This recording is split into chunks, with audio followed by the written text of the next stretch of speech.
कहानी की शुरुआत एक मेंटल हॉस्पिटल को दिखाने से होती है। एक वार्ड ऐसा था जहाँ स्टाफ के कुछ ही लोग जा सकते थे, क्योंकि इस वार्ड में सीरियस किस्म के मरीजों को रखा जाता था, जिनकी दिमागी हालत खराब होने की वजह से वो खतरनाक थी, अपने साथ साथ दूसरों को भी नुकसान पहुँचा सकती थी। इस वार्ड के पास एक छोटा सा कमरा था जहाँ स्टाफ के लोग काम से फ्री होकर आराम करने के लिए बैठ जाते थे। जिसके बाद हम एक डॉक्टर डैनियल को देखते हैं। वो अपनी नई किताब लिखने के लिए इस हॉस्पिटल में सीरियस मरीजों का इंटरव्यू लेने के लिए आए हुए थे, जो सदमे की वजह से दिमागी तौर पर पागल हो गई थी। अब हॉस्पिटल का डॉक्टर डैनियल का वेलकम करता है, क्योंकि उसने भी डैनियल की किताब पढ़ रखी थी जो उसे काफी पसंद आई थी। डॉक्टर ने कहा कि कुछ मरीज ऐसे हैं जो बाकी मरीजों की निस्बत बहुत ज्यादा खतरनाक हैं, पर मैंने अपने 2 गार्ड्स को उनकी निगरानी पर लगाया हुआ है। जबकि डैनियल गार्ड्स को कहता है कि बारी बारी उन मरीजों को लाना शुरू करो। सबसे पहले वो एक लड़की को बुलवाता है जिसने अपनी मॉम को बचपन में ही मार दिया था, इसीलिए उसे पागल कहकर इस हॉस्पिटल में डाल दिया गया। अब उस लड़की ने खाना पीना छोड़ दिया था। जैसे वो इंटरव्यू के लिए आई,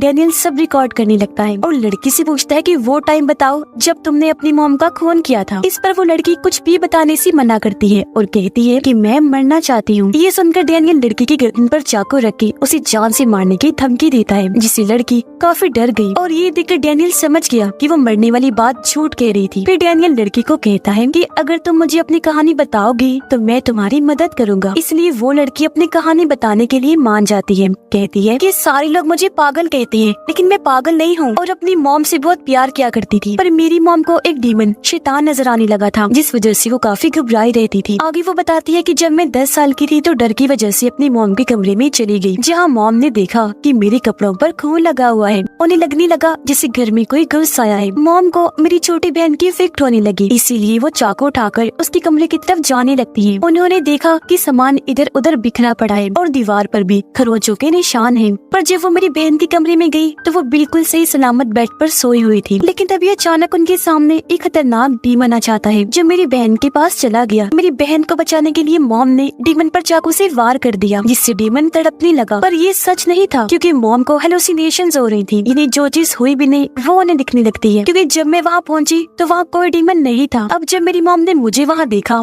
तो डीमन से बचाने के लिए वो चाकू लेकर मेरे पीछे भागने लगी। अब मुझे लगा कि वो जैसे पागल हो गई हैं, मुझे मारने के लिए ही आ रही हैं, तो मैं उनसे डरकर वॉशरूम में छुप गई। फिर मेरी मॉम ने वॉशरूम में भी डीमन देख लिया, इसलिए वो डीमन पर चाकू मारने के लिए आगे बढ़ी। मुझे लगा कि मॉम मुझे ही मारने आ रही है, इसलिए मैंने अपने बचाव में उन पर ही हमला करके जान ले ली। उसकी बातें सुनकर डैनियल को यकीन नहीं होता। तुम झूठ बोल रही हो, क्योंकि तुम कोई मासूम नहीं हो बल्कि पागल कातिल हो। अपनी मॉम को मारने के बाद तुम बहन को भी मारना चाहती थी ताकि अकेले अपने डैड के साथ रह सको। ये सुनकर लड़की काफी घबरा गई, कंट्रोल से बाहर हो जाती है, इसलिए गार्ड्स आकर उसे पकड़ के वापस वार्ड में ले जाते हैं। इसके बाद डैनियल एक बूढ़े पागल मरीज को बुलाता है जो कि 5 साल से इस हॉस्पिटल में था। ये बूढ़ा मरीज पुलिस को जंगल में मिला था, जिसे अपने बारे में कुछ भी पता नहीं था। बूढ़े मरीज को प्लास्टिक शीट से बहुत डर लगा करता था। अब जब बूढ़े मरीज को डैनियल के सामने लाया गया तो यहाँ वो जानबूझकर उसके सामने प्लास्टिक रैप वाले सैंडविच पैकेट को खोलने लगता है, जो देखकर बूढ़ा मरीज काफी डर गया। अब डैनियल प्लास्टिक शीट से उसे लपेटकर उसकी कहानी बताने का कहता है और इस वजह से भी बूढ़ा आदमी काफी डर जाता है और अब वो उसे अपनी कहानी बताने के लिए राजी हो जाता है। कहता है कि मैं जब छुट्टियां मनाने गया हुआ था तो एक किलर लड़के ने मुझे पकड़ के अगवा कर लिया, फिर मुझे मार कर प्लास्टिक शीट से उसने पूरा बांध दिया, पर मैं मरा नहीं था। किलर लड़का मुझे घसीट कर दफन करने के लिए ले जाने लगा था। आसपास हालांकि लोग खड़े हुए थे, मगर किसी ने भी उस पर ध्यान नहीं दिया, क्योंकि उस दिन हैलोवीन की रात थी और सबको यही लग रहा था कि ये बस किलर वाले हुलिये में है। मगर तभी उसके पास एक ग्रुप आया, क्योंकि उन लोगों को उसकी किलर वाली थीम काफी अच्छी लग रही थी। वो किलर वाले कपड़ों में उन्हें काफी पसंद आया। फिर किलर उनसे कहता है कि मैं अब इस आदमी को दफन करना चाहता हूँ, जिसमें पूरा ग्रुप उसका साथ देने के लिए तैयार हो गया, क्योंकि वो उसकी एक्टिंग से काफी मुतासिर हो गई थी। पर जब ये सारे लोग जंगल में आए तो किलर ने उस पूरे ग्रुप को ही खत्म कर दिया। फिर बूढ़े आदमी को भी प्लास्टिक शीट में लिपटा हुआ ऐसे ही छोड़ के चला गया, जिस वजह से बूढ़ा मरीज प्लास्टिक शीट से इतना डरता है उससे बुरे बुरे सपने आते हैं। फिर पुलिस बूढ़े आदमी को जंगल से अपने साथ ले आई थी। सब सुनने के बाद डैनियल उसे कहता है कि तुम झूठ बोल रही हो और ये तुम्हारी खुद की ही बनाई हुई कहानी है, क्योंकि तुम इस कहानी के सहारे इस हॉस्पिटल में रहना चाहती हो ताकि तुम फ्री का खाना खाकर आराम से यहाँ जिंदगी गुजार सको। और हाँ, अब तुम्हें ये सजा मिलेगी कि तुम्हें पूरी जिंदगी प्लास्टिक शीट में लपेट कर रखा जाएगा। ये सुनकर बूढ़ा मरीज चिल्लाने लगता है, जो देखकर गार्ड्स वहाँ पर आए और उसे इंजेक्शन लगाकर शांत करते हैं। फिर उसे भी वापस वार्ड में भेज दिया जाता है। इसके बाद डैनियल अपनी तीसरी मरीज को बुलाता है जो एक आइलैंड से आई थी और पिछले 10 साल से इस हॉस्पिटल में रह रही थी। उसने दरअसल अपनी मंगेतर की दोस्त का खून कर दिया था, मगर जब उसके वकील ने ये साबित किया कि उसे एक दिमागी बीमारी है तो उसे इस मेंटल हॉस्पिटल में डाल दिया गया। पर यहाँ वो लड़की कहती है कि मैंने किसी का खून नहीं किया, बल्कि हम लोगों पर ज़ॉम्बिस ने हमला कर दिया था और ज़ॉम्बिस के बुरे बुरे सपने भी मुझे आते हैं। तो अब यहाँ डैनियल की कहने पर वो भी अपनी कहानी बताने लगती है। कहती है कि मेरा मंगेतर एक ऐसी जगह पर रहा करता था जहाँ आस-पास ज़ॉम्बिस रहती थी। मेरा मंगेतर मुझसे बहुत प्यार किया करता था, मुझे याद करता था, मगर एक दिन उसे एक लड़की दिखी जो ज़ॉम्बी से बचकर भाग रही थी। मेरा मंगेतर उसे घर के अंदर ले आया, मगर उसने अपने घर में भी एक ज़ॉम्बी को बांधा हुआ था, जिसके सामने ही मंगेतर ने कुछ दिन के बाद उस लड़की को फेंक दिया और इस तरह उसकी मौत हो गई थी। ये सुनकर डैनियल कहता है कि झूठ बोल रही हो तुम, दरअसल तुम्हें पता चल गया था कि उस लड़की की तुम्हारे मंगेतर के साथ दोस्ती हो गई है, इसलिए तुमने खुद ही उसे मार दिया। जिसके बाद ही सारी ज़ॉम्बी वाली कहानी बना दी। तुमने अपनी ज़ॉम्बी वाली बात को सच साबित करने के लिए उस लड़की का सर भी काटा था, है ना? ये सुनकर लड़की को बहुत गुस्सा आया और वो डैनियल पर चिल्लाने लगती है। वो उस पर हमला करने ही वाली थी कि तभी गार्ड्स ने उसे पकड़ लिया। लड़की डैनियल को काफी बुरा भला कहती है, तब गार्ड्स उसे वहाँ से ले जाते हैं। अगली बारी न्यूजीलैंड की रहने वाली एक लड़की की थी जो 15 साल की उम्र से इस हॉस्पिटल में थी। वो काफी उल्टी सीधी हरकतें किया करती थी, जो देखकर उसकी मॉम डैड काफी तंग आ गई। हालांकि उसका इलाज भी करवाया गया, लेकिन वो ठीक नहीं हुई, तो मजबूरन उसकी मॉम डैड ने उसे इस मेंटल हॉस्पिटल में दाखिल करवा दिया। इस लड़की पर भी ये इल्जाम था कि उसने अपनी दोस्त का खून किया है, पर ये लड़की कहती है कि मैंने उसे नहीं मारा, बल्कि उसने खुद अपनी जान ली। मैंने तो बस उसे दफनाया था, इसलिए सारा इल्जाम मुझ पर आ गया कि जब मैं 12 साल की थी तो मेरी दोस्त अचानक गायब हो गई थी। इस वजह से उसकी मॉम डैड काफी परेशान हो गई। एक दिन जब मैं अपनी मॉम डैड के साथ बाहर गई तो मेरी नजर एक शॉवल बेंची पर गई, जो मैंने खरीदने की जिद की, पर किसी ने भी मेरी बात नहीं मानी। लेकिन मैं वो कैसे भी करके खरीदना चाहती थी, इसलिए मैं चोरी करके और पागल बनाकर पैसे इकट्ठे करने लग गई थी। ढेर सारे पैसे आते ही मैंने शॉवल बेलचा खरीद ही लिया। अब उसके कमरे में हम उसकी दोस्त की लाश को देखते हैं। वो उसे उठाकर बाहर सहन में आई, शॉवल से गड्ढा खोदा और उसमें दफन कर दिया। ये सारी कहानी सुनकर डैनियल पूछता है, अच्छा ये बताओ तुम्हारी दोस्त ने अपनी जान क्यों ली थी? इस पर वो लड़की कहती है कि मुझे नहीं पता, मैं कोई डॉक्टर नहीं हूँ, ये बात डॉक्टर्स को पता होनी चाहिए। इस पर डैनियल कहता है, बहरहाल जो भी है तुम झूठ बोल रही हो, अपनी दोस्त को तुमने ही मारा है। तुम सोचती हो कि ये कहानी बनाकर यहाँ से आजाद हो जाओगी, कभी नहीं। और अगली 5वीं मरीज को बुलवाता है, जिस लड़की ने अपनी मॉम और बहन का खून किया था और वो पिछले 7 साल से इस हॉस्पिटल में थी, पर आज तक उसने किसी से भी बात नहीं की थी। उसने बस ये बयान दिया था कि मुझे एक बुरी ताकत ने पोजेस्ट करके अपने कब्जे में कर लिया था, जिस वजह से अपना कंट्रोल खोकर मैंने अपनी माँ और बहन को मार डाला। अब यहाँ गार्ड्स को समझ नहीं आती कि आखिर डैनियल इस लड़की जैसी ना बोलने वाली मरीज का इंटरव्यू क्यों ले रहा है। डैनियल उस लड़की को हिप्नोटाइज करने लगा और उससे असली कहानी पूछने लगता है। हिप्नोटाइज होते ही असली कहानी बताने लगती है। कहती है कि बचपन में जब हमारे डॉग की मौत हुई तो मेरी बड़ी बहन को लग रहा था कि वो डॉग मेरी वजह से मरा है। इस पर लड़की कहती है कि मैंने अपनी बड़ी बहन को बाजू पर बने हुए निशान दिखाकर बताया कि मुझे एक बुरी आत्मा अक्सर नजर आती है जो मुझे काफी परेशान करती है। ये सुनकर उसकी बड़ी बहन इंटरनेट पर भूत आत्माओं रिचुअल जादू के बारे में सर्च करती है, जहाँ उसे पता चला कि ये चीजें होती हैं, जिसका मतलब था कि वो बच्ची सही कह रही थी। उसकी बहन को भी यकीन हो गया था। उसने देखा कि मेरी छोटी बहन यानी वो मरीज लड़की किसी से बात कर रही है, पर जब उसकी बहन वहाँ आई तो उसकी बहन के अलावा वहाँ पर कोई नहीं होता। पर रात में जब उन दोनों की मॉम घर से बाहर गई तो घर का पूरा सामान अचानक अपने आप ही बिखर जाता है। तब एक सोफे के पीछे वो छोटी लड़की जाकर छुप गई। जब उसकी बड़ी बहन वहाँ आई तो बच्ची उसे बताती है कि वो बुरी आत्मा मेरा पीछा कभी नहीं छोड़ेगी। अपनी बहन को इस जंगल से निकालने के लिए उसकी बड़ी बहन इंटरनेट पर कोई मंत्र जादुई अल्फाजों के बारे में सर्च करती है। फिर उस आत्मा को वहाँ से भेजने के लिए रिचुअल करने का फैसला करती है और ये दोनों बहनें दायरा बनाकर उसमें बैठ जाती हैं। उसकी बड़ी बहन 2 डॉल्स को वहाँ रख के रिचुअल करने लगी, पर तभी अचानक वो ना नजर आने वाली आत्मा बच्ची को दायरे से खींचकर बाहर कर देती है। पर उसकी बड़ी बहन अभी भी नहीं रुकी, वो अपना रिचुअल जारी रखती है, जिसके बाद वो आत्मा निकलकर बाहर आ गई जो बहुत डरावनी थी।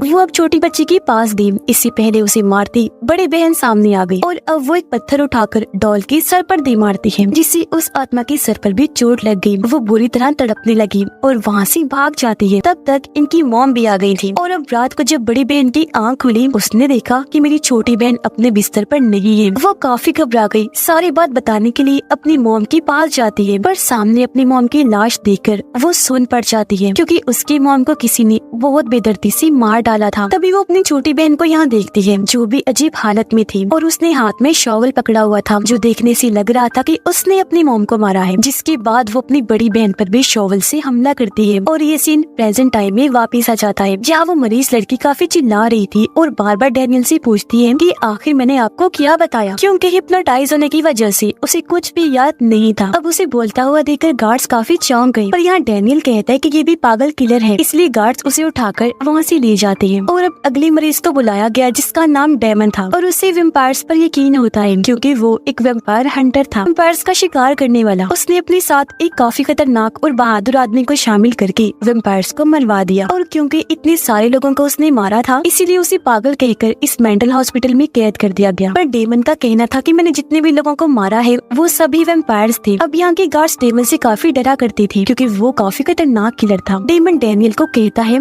कि मैं अपनी कहानी बता तो दूं, पर आज तक किसी ने भी मेरी बात पर यकीन नहीं किया। मैंने बहुत सारे वेम्पायर्स को मारा भी है और अभी भी एक वेम्पायर ऐसा है जिसे मैं जानता हूँ। जिसके बाद डैनियल उससे उस खास आदमी के बारे में पूछता है जिसे डेमन ने वेम्पायर्स को मरवाने के लिए चुना था। तो अब यहाँ डेमन अपनी कहानी बताने लगता है। कहता है कि मेरे उस साथी को पुलिस ने गिरफ्तार कर लिया था। पुलिस ने उसका नाम पूछा पर उसने कुछ भी बताने से मना कर दिया, पर पुलिस उसका नाम जॉन रख देता है और उससे उन कत्लों की बात करने लगता है जो सब जॉन ने किए थे। जहाँ सबसे पहले उसने एक लड़की को मारा था। वो जब सो रही थी जॉन ने उसका दिल निकाल लिया था। फिर उसने एक आदमी का सर ही काट कर जिस्म से अलग कर दिया। इसके बाद उसने एक कपल को भी बहुत बुरी मौत दी। दोनों को बाथ टब में लिटाकर उन पर तेजाब डालकर बुरी तरह झुलसा दिया और ऐसी उनकी दर्दनाक मौत हो गई। इसी तरह फिर उसने एक आदमी को भी जलाकर मार दिया। यह ऑफिसर उससे पूछता है कि आखिर तुमने ये सारे खून क्यों किए। इस पर जॉन कहता है कि सबसे पहले वाली लड़की का खून मैंने इसलिए किया क्योंकि उसने अपने 4 दोस्तों को मारा था। दूसरे आदमी को इसलिए क्योंकि उसने 7 लोगों की जान ली थी। कपल को इसलिए क्योंकि उन्होंने कई सारे मासूम बच्चों की जान ली थी। मुझे इसलिए पता चला क्योंकि उनके गार्डन में मैंने हड्डियां देखी थी। जॉन बताता है कि मैंने सबके खून वेम्पायर्स को मारने वाले तरीके से ही किए थे। अचानक अब ऑफिसर को भी कुछ होने लगा। अचानक ऑफिसर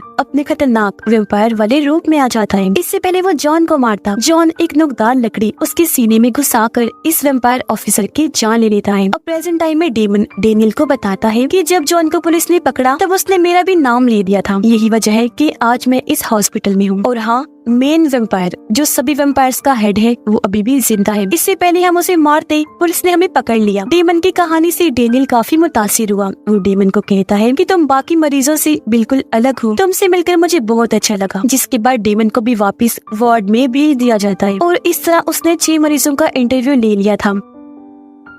वो घर जाने लगा, लेकिन जब वो जा रहा था तो उसे हॉस्पिटल का सारा सामान बिखरा हुआ मिलता है और जमीन पर दोनों गार्ड्स की लाशें पड़ी हुई थी जो खून में लथपथ थी। किसी ने इन्हें बहुत ही बेरहमी से मार डाला था। इसी बीच वहाँ वो 6 मरीज आ जाते हैं जिनका डेनियल ने इंटरव्यू लिया था। सभी मरीज डेनियल पर हमला कर देते हैं और उसे मरीजों वाले कपड़े पहनाकर बेड पर बांध देते हैं। जिसके बाद डेनियल के पास डेमन आया उसे मारने के लिए, क्योंकि डेनियल भी उसे वेम्पायर ही लग रहा था। अब हालांकि डेनियल उसे काफी समझाता भी है कि वेम्पायर्स असल में नहीं पाए जाते, पर डेमन कोई भी बात सुने बगैर डेनियल पर हमला करके उसे मार देता है। पर अगले ही पल हमने देखा कि डेनियल डर की वजह से फौरन उठ जाता है। हमें पता चला कि अभी तक हमने जो सब देखा वो तो बस उसका सपना था और अब ये सच्चाई हमें पता चलती है कि डेनियल कोई डॉक्टर नहीं बल्कि इसी हॉस्पिटल का एक मरीज है। वो कंट्रोल से बाहर हो रहा था, इसलिए दोनों गार्ड्स आकर उसे इंजेक्शन लगाकर शांत कर देते हैं। अब तभी हॉस्पिटल का डॉक्टर आकर डेनियल से कुछ सवाल करने लगता है और ये सभी सवाल वही थे जो सपने में डेनियल ने उन 6 मरीजों से पूछे थे। हॉस्पिटल का असली डॉक्टर उसे कहता है कि ना तुम कोई डॉक्टर हो ना ही राइटर, बल्कि तुम पिछले 30 साल से इस मेंटल हॉस्पिटल में रहने वाले एक मरीज हो। यहाँ पता चला कि डेनियल को अपने मॉम, डैड,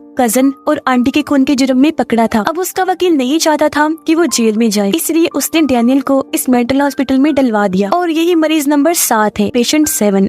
और अब बारी थी डेनियल की, पेशेंट नंबर 7 की 7वीं कहानी। अब यहाँ डेनियल को सबसे अलग रखा हुआ था क्योंकि वो गुस्से में किसी को भी नुकसान पहुंचा दिया करता था। डॉक्टर उससे कहता है कि अगर तुम मेन वार्ड में बाकियों के साथ रहना चाहते हो तो तुम्हें सब कुछ सच बताना होगा। और अब इसी के साथ हम डेनियल की कहानी देखते हैं। जब वो अपनी मॉम के साथ था, इन्हें कुछ दूरी पर एक गाड़ी दिखी। ये जब पास गई तो वहाँ कपल की लाशें पड़ी हुई थी। चेक करने पर इन्हें गाड़ी से खाने पीने का सामान मिला। डेनियल की मॉम को लाशों के पास से एक गन मिली जिसे ये लोग अपने पास रख लेते हैं। डेनियल की मॉम उसे शोर करने से मना करती है क्योंकि ये लोग ज़ॉम्बीज की वजह से यहाँ फंसे हुए थे और अगर शोर हुआ तो ज़ॉम्बीज यहाँ आ सकते हैं। इसी बीच एक ज़ॉम्बी यहाँ आकर डेनियल की मॉम पर हमला कर देता है। ज़ॉम्बी से बचने के लिए मॉम मॉम गन लेकर उसे शूट कर देती है, पर मॉम को भी ज़ॉम्बी ने काट लिया था, जिससे वो भी अब ज़ॉम्बी बन जाएंगी। इसलिए वो डैनियल को गन देते हुए कहती है कि मुझे मार डालो। तब ना चाहते हुए भी वो अपनी मॉम को शूट करके मार देता है। हॉस्पिटल में बार बार डैनियल यही कह रहा था कि मैं अपनी मॉम को मारना नहीं चाहता था, वो मैंने जानबूझ के नहीं किया, ये बताते हुए वो रो भी रहा था। कहानी सुनकर डॉक्टर डैनियल को कहता है कि तुम हमेशा की तरह इस बार भी अपनी झूठी कहानी सुना रहे हो। डॉक्टर उसे कहता है कि तुम यहाँ पर इसलिए आए हो ताकि मौत की सजा से बच जाओ। जो कहकर डॉक्टर यहाँ से जाने लगा, पर डैनियल जिसकी हालत खराब हो गई थी उसे तेज गुस्सा आने लगता है, तो वो पीछे से पकड़कर डॉक्टर का गला दबाने लगता है, जिससे डॉक्टर की वहीं पर मौत हो जाती है। डैनियल डॉक्टर के पास से चाबियां लेकर खुद को आजाद कर लेता है और बाहर आकर डॉक्टर का चश्मा खुद पहन लेता है। फिर वो खुद को डॉक्टर समझकर मरीजों को चेक करने के लिए निकल जाता है। और इसी भयानक एंडिंग के साथ ही इस फिल्म की कहानी भी यहीं पर खत्म हो जाती है।